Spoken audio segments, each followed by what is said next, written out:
अस्सलाम वालेकुम व्यूवर्स, आप सब कैसे हैं। अल्लाह ताला से दुआ है कि आप सब खैरियत से होंगे। ज़ैनब इन्फॉर्मेशन की तरफ से मैं आज आपके लिए जो मौजू लेकर हाज़िर हुई हूँ वो है शिर्क। इंसान का सबसे पहला अकीदा तौहीद है, लेकिन जैसे जैसे हल्के हुदा में इजाफ़ा होता चला गया वैसे वैसे लोग अकीदा तौहीद को भूलकर गुमराही में पड़ने लगे। इसके बाद शिर्क का आगाज़ इस तरह हुआ कि कुछ लोगों ने अपने नेकोकार इस्लाफ की याद बाकी रखने के लिए इनके बुत बना लिए थे और इन बुतों से इस तरह अकीदत का इजहार करते जैसे ज़िंदा लोगों से किया करते थे।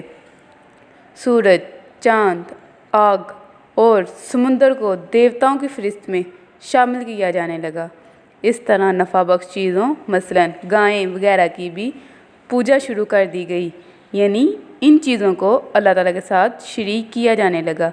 इसी को शिर्क कहते हैं। लोगों को शिर्क से महफूज रखने के लिए खुदावंद ताला ने रसूल भेजे ताकि इन्हें गुमराही के अंधेरे से निकाल कर तौहीद की रोशनी में ला खड़ा करें। हमारी हौसला अफजाई के लिए और मज़ीद मालूमात के लिए हमारे चैनल को सब्सक्राइब करें और बेल आइकन को प्रेस करें ताकि हमारी आने वाली हर वीडियो आप तक पहुंच सके। कुरान करीम ने इन चीज़ों की बेबसी और बेचारगी को जिन्हें लोगों ने मबूद बना लिया था बहुत खूबसूरत अंदाज में बयान किया है।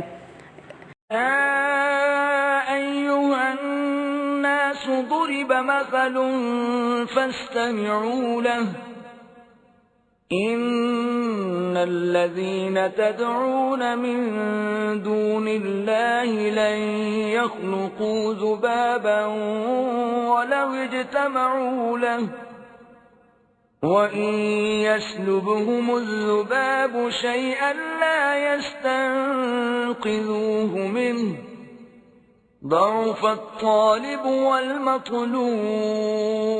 लोगों, एक मिसाल बयान की जाती है, उसे गौर से सुनो कि जिन लोगों को तुम अल्लाह के सिवा पुकारते हो वो एक मक्खी भी नहीं बना सकते, अगरचे उसके लिए सब मुज्तमा हो जाएं, और अगर उनसे मक्खी कोई चीज छीन ले जाए तो उसे उससे छुड़ा नहीं सकते। तालिब और मतलूब यानी आबिद और माबूद दोनों गए गुजरे हैं।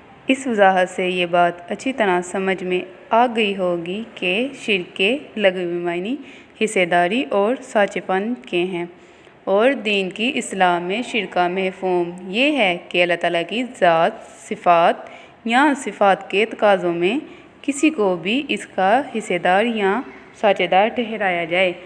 शिर्क की कई इक़साम हैं जिन्हें हम अपनी आने वाली नेक्स्ट वीडियो में आपसे शेयर करेंगे। हमारी हौसला अफजाई के लिए हमारे चैनल को सब्सक्राइब करें और बेल आइकन को प्रेस करें ताकि हमारी आने वाली हर वीडियो आप तक पहुंच सके।